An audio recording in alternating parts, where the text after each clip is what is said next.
Well, howdy, partner, and welcome to this here town of Kiljamebawn, New Mexico.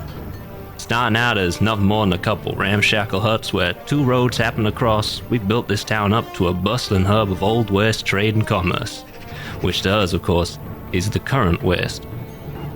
I'm Hieronymus Devon. I'm the mayor of this here little slice of paradise, and I'm the sheriff. I also hate the Chinese. That's nothing to do with nothing. Just jot that down regardless. I used to be a lawman out west, and then I came here and looking to settle down, but if you'd believe it, I'm the law again. Yes, sir, I guess no man can truly change his fate. I guess destiny can't be outrun, not by anybody.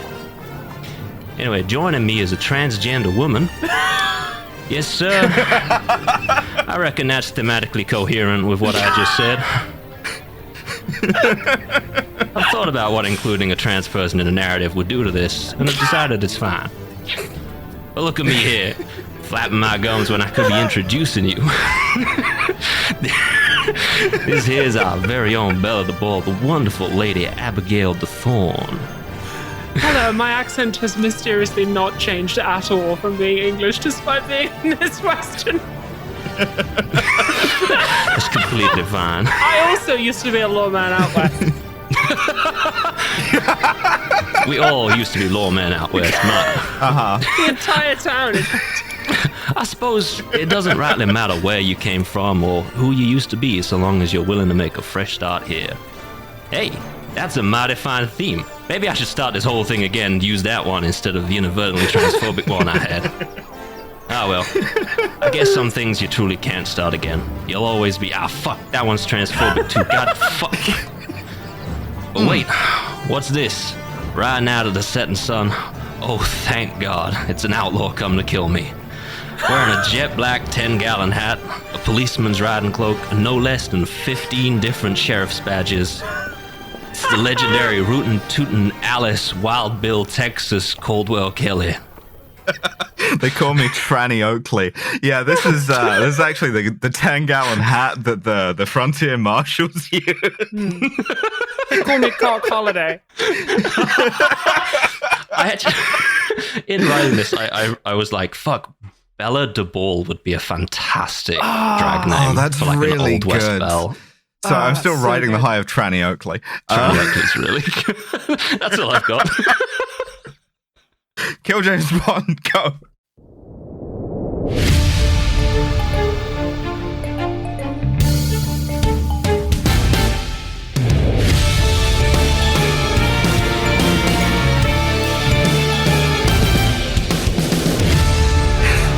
You see the problem here, right?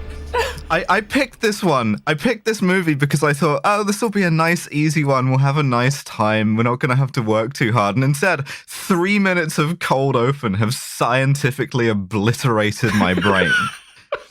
And also, like, Dev, I just want to appreciate the level of detail you went into on referencing Django there was like, that did not go unnoticed. It was like, really very funny. As the only member of the podcast who has, in fact, been in a Western. That's true. Yeah. I'm wearing a corset. I'm running up and down a mountain in Romania. Yeah, it's not clear from the intro, but all three of us do have massive curly mustaches as well. Oh yeah, of course. That's not a gender Well, thing. we just will be everyone reflecting that on the episode art as well. That's right. Let me write that down, actually. That's a really good idea. But as trans people in Westerns, we will be mainly standing around in the background. But this is the Also movie present. Tombstone, which I picked as my turn for a bonus because it's kind of one of my favorite Westerns. That's like a crowded field, but like it's on deck for me as like I can recommend this to someone as a movie they can watch, and I'm pretty certain they'll have a good time watching it. Yeah, it did. Hopefully, yeah, great. I'm glad it hit for you guys. It's cool. Yeah, it's kind of like if it's a Zorro took fun itself movie. about 50% more seriously. Mm-hmm. Yeah, they're not like fewer tigers and like cougars and stuff mixed into the like sound effects and stuff. Could have been more, I think. Could have stood for more. Yeah, I should add more. That's true. Yeah. But so Tombstone is like a 93 Western, and so like at the crest of this wave of new Westerns. And it stands athwart that wave going, we're probably not going to change anything, actually. Which is more honest than most of the others were, to be fair. And the other thing I appreciate about it is they don't fictionalize shit. This is all what it's fictionalized, but it's fictionalized real people, like historical people. This is about Wyatt Earp, his brothers, Doc Holliday, and the gunfight at the OK Corral. They didn't like change any of the names. They're fully just going back to the like old style westerns with like Tom Mix and shit, and being like, yeah, no, we're just doing that again. We just made a movie about this dude's life. And it's good. Hell yeah. It's cool. Yeah, it's good. It's good. Yeah, seems like he lived a cool life. It's like a 50-car pileup of guys we love to see, as we'll discover. Yeah, everybody in this is a guy we like to It it's so good. It's like, and also like all of the people who were discussed in connection with it but weren't cast also would have been guys that we love to see. There is no conceivable universe in which this movie isn't full of guys we love to see. It's like a sort of a historical nexus of guys. Guys we would have loved to see. Yeah, you're sort of like in a subjunctive tense of like guys we would have loved to have seen. Just at the Oscar in memoriam for the guys we loved to have seen. I think that's a lifetime achievement, isn't that? What, if you're a guy that we love to see, you get a lifetime achievement when you're aged 80 or whatever. That's right. That's so right. This movie, it doesn't begin quite with the brevity of the best movie opening, Master and Commander, which is, Oceans Are Now Battlefields, but it gets close. It's sort of like, it gets things going a little bit. You get a little bit of like opening narration, where it's like, yeah, it's Old West times. Old West stuff is happening. Mm-hmm. We get some real historical footage from the period as well. So we see our main guy, Wyatt Earp, who is played in the film by Kurt Russell.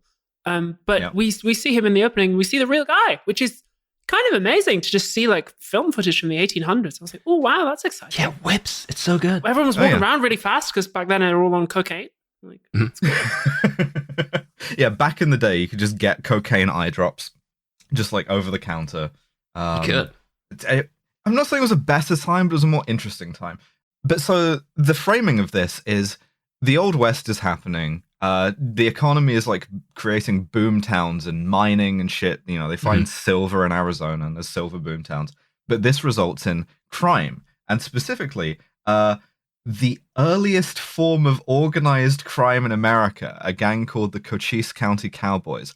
Now, historically, right, that is laughably wrong, right? There's been like 150 years of America kicking around at this point. There's a lot of organized I'm pretty sure, crime. like, doesn't the Klan qualify as a kind of organized crime? I think the earliest form of organized crime in America, if we're sticking with as an independent state, is probably Shays' Rebellion. But like, there is a lot of crime going around. But this moves to my point in this movie, which is, hey, America is an organized crime, man. Yeah, fuck. America with 3 Ks. Yeah, that's so right.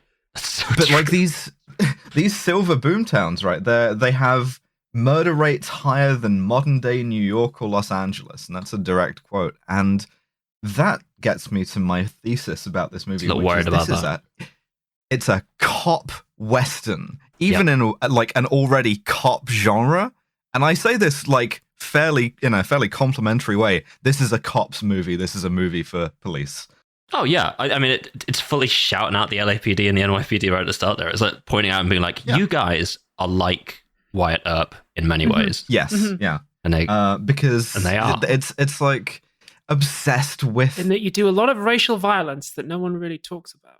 Yeah, the 80s and early 90s. And that like works its way all the way down. Like, there's a reason why there's like deputy gangs in the LA Sheriff's Department named like the Bandidos and the Desperados. There's a reason why the NYPD nicknamed one of their precincts Fort Apache. Like, all of this stuff like contributes to a huge tradition of racism in American law enforcement. On the other hand, it's a fun movie, so we're gonna sort of like interrogate it on those two levels at once. I think much to consider. ACAB, all cowboys are bastards. That's right. that's right. Yeah. Well, hold on now, cowpoke.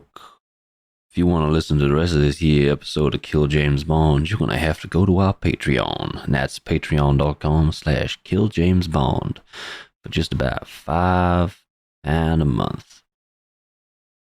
Now, £5 a month in old money, that's a lot of money. But right now, because of inflation, that's almost no money.